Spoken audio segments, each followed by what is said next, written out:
Con người hiện đại đã tồn tại ít nhất 200.000 năm, tương đương 10.000 thế hệ kiến thức và ký ức.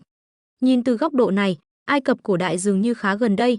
Thiên niên kỷ vừa qua chỉ là một chấm cực nhỏ, và cả cuộc đời bạn về cơ bản là vô hình khi so sánh. Vì vậy, đây là một thí nghiệm, mỗi giây trôi qua, 2 thế hệ hay 50 năm sẽ đi qua. Bạn đang ở trên một chuyến tàu âm nhạc, nhìn ra ngoài cửa sổ, khi bạn chứng kiến tổ tiên chúng ta săn những loài động vật lớn, kể chuyện quanh đống lửa trại và dần dần lan tỏa khắp toàn cầu. Trải nghiệm, bạn có thể để video này chạy nền, học tập cùng nó hoặc đơn giản là tận hưởng chuyến đi. Thỉnh thoảng, tôi sẽ nói vài lời. Trái đất đang ở giữa một trong nhiều kỳ băng hà của nó. Các tảng băng khổng lồ lan rộng và sa mạc mở rộng. Nhưng được che chở khỏi tất cả những điều đó là Đông Phi, nơi vẫn ôn hòa và dễ chịu. Không rõ chính xác khi nào loài người của chúng ta xuất hiện. Những bộ xương cổ xưa nhất cho thấy Homo sapiens lần đầu đặt chân lên thế giới này ít nhất 200.000 năm trước, có thể thậm chí 300.000 năm trước. Tất cả con người đều có chung nguồn gốc trực tiếp từ một người phụ nữ sống vào thời điểm đó, dựa trên ADN trong ti thể của tế bào chúng ta. Chúng ta đã là những thợ săn giỏi, sử dụng giáo và lửa, quây quần dưới da thú và sống trong những cộng đồng chia sẻ niềm vui lẫn cái chết. Không có bản đồ hay giày dép, chúng ta thường xuyên di chuyển những quãng đường dài và thậm chí mang theo đá obsidian đi hàng trăm km để làm công cụ cắt. Con người không hề đơn độc, họ sống song song với nhiều loài người cổ khác, có loài cổ xưa hơn chúng ta hàng triệu năm. Là họ hàng hay tổ tiên, điều đó vẫn chưa rõ. Bản năng lang thang tự nhiên đưa chúng ta đi khắp châu lục, từ bờ địa Trung Hải xuống đến mũi Nam Phi. Trước khi tiếp tục hành trình hướng về Bắc Phi, một trở ngại lớn đã làm chậm bước tiến của chúng ta, sa mạc. Không có nước uống cũng như động vật để săn, chúng ta không biết cách vượt qua những vùng đất khắc nghiệt này. Không phải ai cũng giống ai, cũng như con người ngày nay. Phần lớn Homo sapiens ở lại châu Phi, nhưng một số ít gan dạ đã rời khỏi lục địa này từ 180.000 năm trước. Điều mà chúng ta biết được vì họ đã gặp và lai giống với người Neanderthal, để lại dấu vết di truyền và hóa thạch. Chúng tôi cho rằng tại các vùng khô cằn, con người sẽ tụ tập quanh các ốc đảo. Bằng cách nối các chuyến đi ngắn giữa các ốc đảo, tổ tiên chúng ta có thể thỉnh thoảng vượt qua những sa mạc tưởng chừng không thể. Dẫn tóc là loài ký sinh mong manh, tiến hóa để sống dưới sự bảo vệ của tóc con người. Khi chúng tách ra thành dẫn thân, đó là bằng chứng sớm nhất cho thấy chúng ta bắt đầu mặc quần áo. Sự mở rộng của con người không phải là một hành trình tuyến tính, không có kế hoạch tổng thể, và việc tiến lên hay quay lại đều có khả năng như nhau. Nếu không có phương tiện để đi đến đâu đó, chúng ta sẽ không bao giờ đặt chân đến, dù nó ở ngay cạnh nơi sinh ra. Đảo Madagascar, bị tách khỏi châu Phi bởi biển, vẫn chưa có người đặt chân tới cho đến 2.000 năm trước vì lý do này. Một trong những sức mạnh lớn nhất của chúng ta là khả năng thích nghi. Nơi mà các loài khác sẽ diệt vong hoặc rút lui khi khí hậu thay đổi, chúng ta lại tìm ra cách sống mới.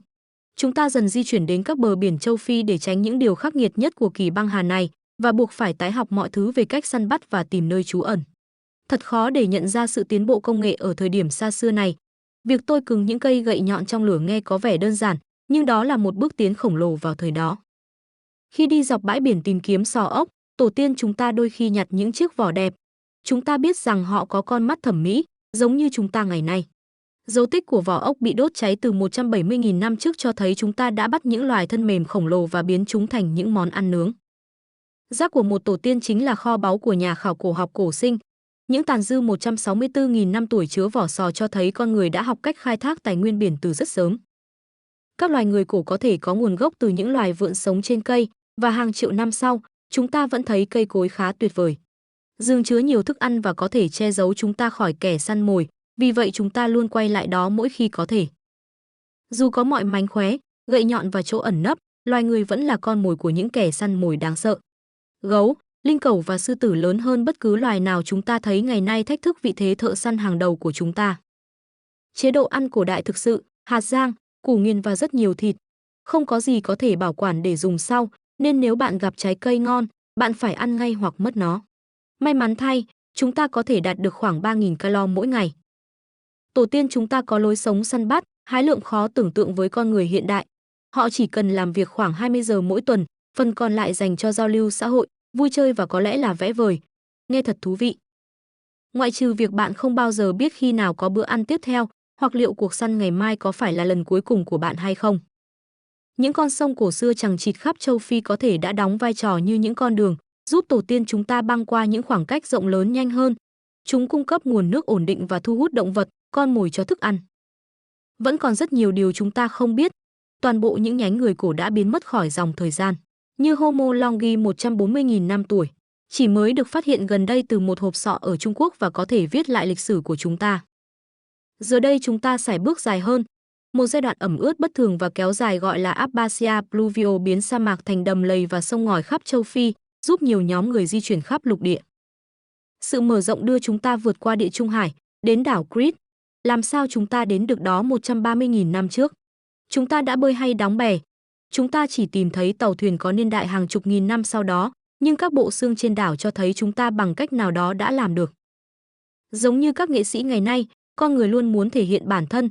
Bằng chứng cổ xưa nhất về việc Homo sapiens vẽ tranh có niên đại 125.000 năm là đất son đỏ từ đất sét có sắc tố được tìm thấy ở Nam Phi, dù chúng ta đã dùng nó để trang trí môi trường và cơ thể từ sớm hơn nhiều.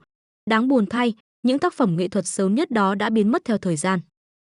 Chúng ta cũng tìm thấy những chiếc vỏ được đục lỗ để sâu lại, dùng làm đồ trang trí hoặc trang sức cổ đại. Trên bờ một hồ cổ ở Ả Rập Xê Út, chúng ta tìm thấy dấu chân con người xen lẫn với dấu chân động vật, có niên đại 120.000 năm. Toàn bộ bán đảo Ả Rập khi đó được bao phủ bởi cỏ xanh và vùng đất ngập nước, trở thành môi trường lý tưởng cho tổ tiên săn bắt, hái lượm của chúng ta. Những ký hiệu trừu tượng cổ nhất là các vết khắc trên xương 120.000 năm tuổi.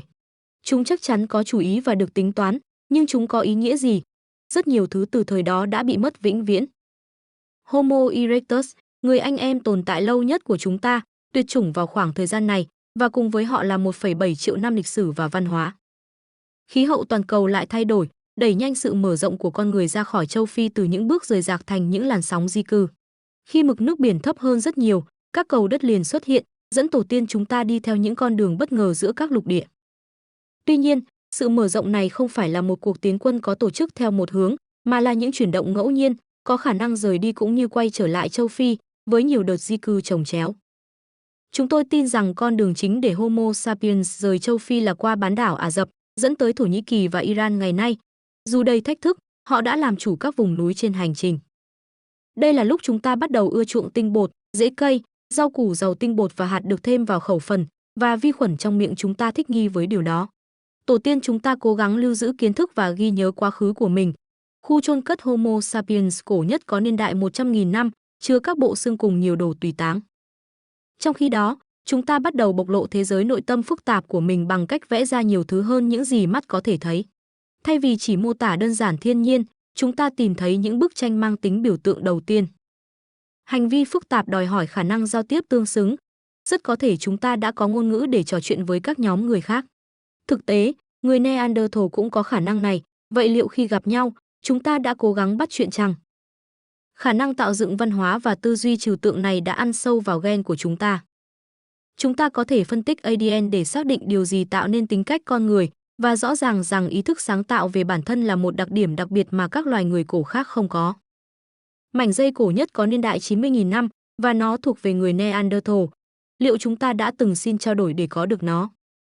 Khả năng thích nghi bẩm sinh đã phục vụ chúng ta rất tốt, nhưng nhanh chóng, chúng ta học cách đi xa hơn nữa, thay đổi môi trường để phù hợp với mình. Với lửa trong tay, chúng ta đốt rừng và dọn sạch thảm thực vật để việc săn bắt hay hái lượm trở nên dễ dàng hơn. Các vùng phía Bắc châu Phi vẫn xanh tươi và dễ chịu trong một thời gian rất dài. Điều này cho phép nhiều nhóm người theo một dạng hành lang xanh rời khỏi châu Phi, dẫn đến nhiều cuộc chạm trán hơn với người Neanderthal, và vì thế lượng ADN Neanderthal lớn hơn trong bộ gen của chúng ta. Khi con người tiến vào châu Á, lãnh thổ của họ cũng mở rộng theo chiều dọc. Tổ tiên chúng ta leo lên cao, chịu đựng những cơn gió buốt, để tìm thấy mình trong các hang động ở độ cao 2.000 đến 3.000 mét so với mực nước biển. Trong những thời kỳ khắc nghiệt, chúng ta dựa vào công nghệ để mở rộng nguồn thức ăn và tăng cơ hội sống sót. Các công cụ chuyên biệt như giáo có ngạnh cho phép Homo sapiens đánh bắt cá ở sông và hồ. Tổ tiên chúng ta đã biết rằng các vật liệu trong môi trường xung quanh có những đặc tính không thể nhìn thấy hay chạm vào. Họ phát hiện ra cây thuốc và thêm chúng vào, chẳng hạn như lót chỗ ngủ để xua đuổi côn trùng. Thảm họa. Siêu núi lửa Toba ở Indonesia phun trào, làm thay đổi mạnh mẽ khí hậu, khiến dân số loài người giảm xuống dưới 10.000 cá thể, một nút thắt cổ trai di truyền. Những người sống sót là những người biết cách nhặt nhạnh thức ăn, tìm nơi trú ẩn đáng tin cậy, và đơn giản là may mắn khi sống ở những khu vực ít bị ảnh hưởng hơn. Có lẽ chúng ta phải dành nhiều thời gian hơn trong hang động khi thời tiết bên ngoài trở nên khắc nghiệt. Điều đó cho chúng ta thời gian để trau dồi kỹ năng khắc đá và vẽ tranh trừu tượng. Qua nhiều thế hệ, Con người leo núi và băng qua những đồng bằng rộng lớn khi di chuyển khắp châu Á. Nhưng khi họ tiến vào những khu rừng rậm dày đặc của Đông Nam Á, họ buộc phải nghĩ ra một lối sống hoàn toàn mới để thích nghi. Con mồi trở nên khó tìm và khó theo dấu hơn, trái cây thì xa lạ, và kẻ săn mồi có thể vồ tới từ bất kỳ bụi rậm nào hoặc rơi xuống từ trên cao. Vậy mà, chúng ta vẫn phát triển mạnh mẽ. Các nghi lễ của con người tiếp tục trở nên kỳ lạ và phức tạp hơn. Chúng ta tìm thấy một hang động ở Botswana, nơi các mũi giáo được dâng tặng cho một con chăn khổng lồ làm từ đá chạm khắc 70.000 năm trước. Sống cạnh các loài người cổ khác trong hàng nghìn năm đồng nghĩa với việc có nhiều cuộc gặp gỡ đầy ý nghĩa. Việc lai giống với người Neanderthal ở châu Âu xảy ra thường xuyên đến mức 1 đến 4% bộ gen của con người hiện đại đến từ họ. Con người thời đồ đá cũ là những kẻ mê đá, họ có thể phân biệt giữa các loại đá khác nhau và chọn những loại đá lửa cụ thể để chế tác công cụ, thậm chí bỏ qua những nguồn dễ tiếp cận hơn để lấy loại có chất lượng cao hơn. Sự sáng tạo ngày càng tăng của chúng ta cũng có mặt thực tiễn. Chúng ta phát triển cung và tên từ 61.000 năm trước, giúp việc săn bắt hiệu quả hơn rất nhiều. Công nghệ tốt hơn cho phép chúng ta vượt qua những rào cản từng ngăn cản sự mở rộng của loài người. Chúng ta dùng nó để đóng những chiếc bè đơn giản, cho phép vượt qua các vùng nước ngăn cách các đảo ở Đông Nam Á, vốn nhỏ hơn nhiều so với ngày nay. Điều này cho phép Homo sapiens tiến vào Indonesia, New Guinea và lục địa Úc, mỗi nơi là một thế giới xa lạ đối với tổ tiên chúng ta. Trong khi một số nhóm chịu đựng khí hậu nóng ẩm ở châu Đại Dương, thì những nhóm khác, bị kìm hãm bởi các sông băng ở Trung Âu, lại chống chọi với cái lạnh để mở rộng sang Tây Âu và Bắc Á, vươn xa tới tận Siberia. Những chuyến đi của chúng ta đưa con người chạm trán với nhiều họ hàng người cổ khác. Các cuộc gặp gỡ với Denisovan ở châu Á dẫn đến việc lai giống, để lại những dấu ấn di truyền riêng biệt trong bộ gen của chúng ta. Việc các nhóm thợ săn xuất sắc tiến vào những vùng đất mới không phải tin tốt cho hệ động vật bản địa. Một làn sóng tuyệt chủng của động vật khổng lồ đã xảy ra, được cho là do con người săn bắt, khiến các loài thú trên cạn trở nên nhỏ hơn, hiếm hơn hoặc biến mất hoàn toàn. Con người đặt chân tới New Guinea hơn 50.000 năm trước, và chúng ta có bằng chứng cho thấy họ đã phát quang rừng bằng rìu đá để việc hái lượm hạt và củ mài trở nên dễ dàng hơn. Bắt đầu từ 50.000 năm trước, Homo sapiens trải qua một cuộc cách mạng văn hóa. Những thay đổi lớn đến mức chúng ta phân biệt giữa con người hiện đại về mặt giải phẫu chỉ trông giống chúng ta và con người hiện đại về mặt hành vi, suy nghĩ và hành động giống chúng ta. Bằng chứng thể hiện qua sự bùng nổ nhanh chóng của công nghệ thời đồ đá và các hành vi phức tạp hơn, để lại, chẳng hạn, nghệ thuật hang động tinh xảo hơn. Phong cách săn bắn của chúng ta cũng trở nên đa dạng và thích nghi cao với những môi trường mới mà chúng ta gặp phải. Đến 45.000 năm trước, chúng ta trở thành những chuyên gia trong việc săn khỉ và sóc, rồi chế tác công cụ từ xương của chúng. Những bằng chứng này được tìm thấy với số lượng lớn trong các hang động ở Sri Lanka. Con người luôn yêu thích hang động. Chúng ta yêu chúng đến mức có thể tìm thấy dấu vết hoạt động của con người trong hang động trên khắp thế giới, bất cứ khi nào chúng ta tìm kiếm. Chúng là nơi trú ẩn tự nhiên tuyệt vời trước thế giới nguy hiểm bên ngoài, dù là khí hậu hay kẻ săn mồi. Che cửa hang lại, nhóm lửa lên, và bạn đã có một ngôi nhà sẵn sàng cho gia đình mình. Bức tượng đầu tiên trong lịch sử có niên đại 40.000 năm, đó là người sư tử, Lion Man, khắc họa một hình người với đầu sư tử, được tìm thấy trong một hang động ở Đức. Sự xuất hiện của Homo sapiens có tác động lớn đến mức các loài khác bắt đầu thích nghi với họ, hoặc, như con cáo thông minh đã làm, theo sau các nhóm người và nhặt nhạnh thức ăn thừa. Nhạc cụ cổ xưa nhất là cây sáo Hornfels, cũng được phát hiện trong một hang động ở Đức.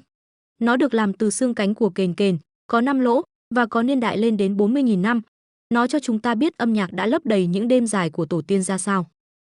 Khoảng thời gian này, Homo sapiens cũng chạm khắc những hình người đầu tiên. Cổ xưa nhất được tìm thấy là Venus Hornfels, được tạc từ ngà voi mammoth trong cùng khu vực. Khi con người tiến bộ, người Neanderthal suy giảm cho đến khi biến mất khỏi hồ sơ hóa thạch khoảng 35.000 năm trước. Điều này không diễn ra đột ngột, nhưng dù chuyện gì xảy ra thì họ đã tuyệt chủng trong cùng những vùng lãnh thổ mà con người chiếm giữ. Chúng ta tìm thấy nạn nhân bị giết người sớm nhất. Một hộp sọ được phát hiện với vết lõm do va đập, cho thấy ai đó đã bị đánh bằng dùi vào đầu 33.000 năm trước. Những người bạn tốt nhất của nhân loại cũng là những người bạn lâu đời. Những con chó đầu tiên về cơ bản giống hệt sói, ngoại trừ hành vi và chế độ ăn, khi quá trình thuần hóa của chúng bắt đầu. Người Aurignacian ở châu Âu phát triển công nghệ tiên tiến như các lưỡi đá mảnh, và những tác phẩm điêu khắc con người cổ nhất, gọi là tượng Venus, làm từ đất sét, có niên đại 31.000 năm. Công cụ tốt hơn đồng nghĩa với may mặc tốt hơn. Chúng ta nâng cấp quần áo thành nhiều lớp, ôm sát cơ thể, và thêm giày dép thực sự, giúp chúng ta tiến sâu hơn vào những vùng còn khắc nghiệt và không thể sống nổi trên thế giới. Việc truy vết khó hơn, nhưng ngành dệt may cũng tiếp tục phát triển. Một trong những bằng chứng sớm nhất về vải lanh và chế tác vải đến từ những sợi lanh được xoắn lại từ 30.000 năm trước. Lịch sử loài người được đánh dấu bởi những thảm họa, nhưng dường như chúng ảnh hưởng đến chúng ta ngày càng ít hơn. Siêu núi lửa Oruanui phun trào ở New Zealand 25.700 năm trước, làm tối toàn bộ bán cầu Nam, nhưng chúng ta vẫn vượt qua được. Gấu hang động tuyệt chủng khoảng 24.000 năm trước. Điều đó đồng nghĩa với ít đi một siêu kẻ săn mồi để lo lắng, và nhiều hang động hơn cho tổ tiên chúng ta chiếm giữ. Từ rất lâu trước khi nông nghiệp thực sự bắt đầu, các cộng đồng thời kỳ đồ đá mới ở Trung Đông đã hiểu rằng họ có thể kiểm soát những gì mọc lên trên đất của mình. Những xã hội săn bắt, hái lượm này thực hành nông nghiệp sơ khai, nơi họ cố ý thu thập các loài cây họ thích ăn, như lúa mạch, và giúp chúng phát triển. Cực đại băng hà cuối cùng, bắt đầu từ 20.000 năm trước, làm mực nước biển hạ thấp 120 mét và phủ băng lên 25% diện tích đất liền của trái đất. Nhưng đồng thời, nó cũng cho phép chúng ta mở rộng hơn bao giờ hết, bao gồm cả việc tiến vào châu Mỹ. Eo biển Bering ngày nay khi đó là cầu đất liền Bering, cho phép những nhóm người dẻo dai đi bộ băng qua lối đi đầy thử thách này để đến một lục địa hoàn toàn mới. Con người đã nhanh chóng di chuyển dọc theo châu Mỹ xuống tận mũi phía Nam chỉ trong vài nghìn năm, đi nhanh nhất dọc theo các bờ biển an toàn hơn. Tuy nhiên, họ vẫn phải vượt qua những cảnh quan cực đoan, những khu rừng rậm khổng lồ, các dãy núi hùng vĩ, sa mạc cháy bỏng và những cao nguyên ngoạn mục, trong khi đối mặt với hàng loạt siêu kẻ săn mồi hung dữ như gấu mặt ngắn và hổ răng kiếm. Điều đó hẳn đã đẩy khả năng thích nghi và sinh tồn của họ đến giới hạn. Công nghệ của con người tiếp tục tạo ra những đột phá. Đồ gốm cổ xưa nhất đòi hỏi việc nung đất sét có kiểm soát, có thể có niên đại 20.000 năm, theo các phát hiện tại Trung Quốc. Cơ thể chúng ta thích nghi với môi trường mới, dẫn đến việc tóc vàng xuất hiện ở những người cổ đại tại Bắc Âu và Bắc Á. Những hài cốt người cổ có mái tóc này lâu đời nhất có niên đại 17.000 năm.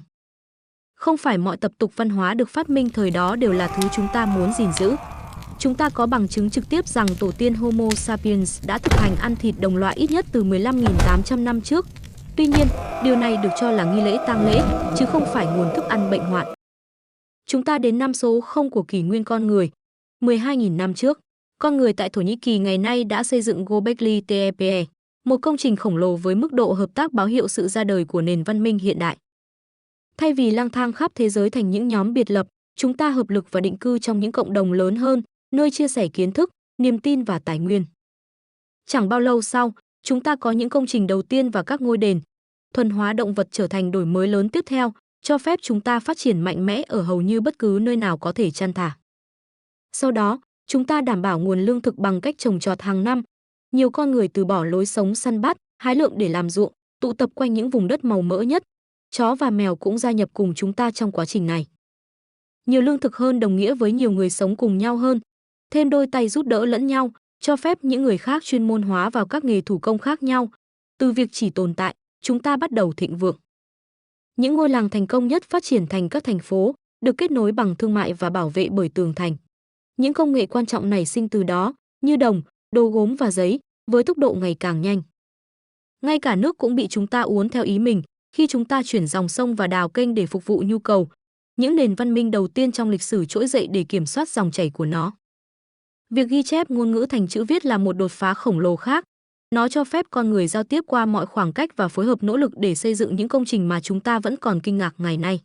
Chữ viết cho phép chúng ta khắc luật pháp lên đá, lưu trữ kiến thức qua nhiều thế kỷ và xây dựng quân đội để định đoạt số phận của các quốc gia. Những nền văn minh trỗi dậy từ nền móng cổ xưa, mở rộng rồi suy tàn, nhưng thường để lại phía sau những đổi mới, cùng những tác phẩm nghệ thuật hoặc triết học vĩ đại.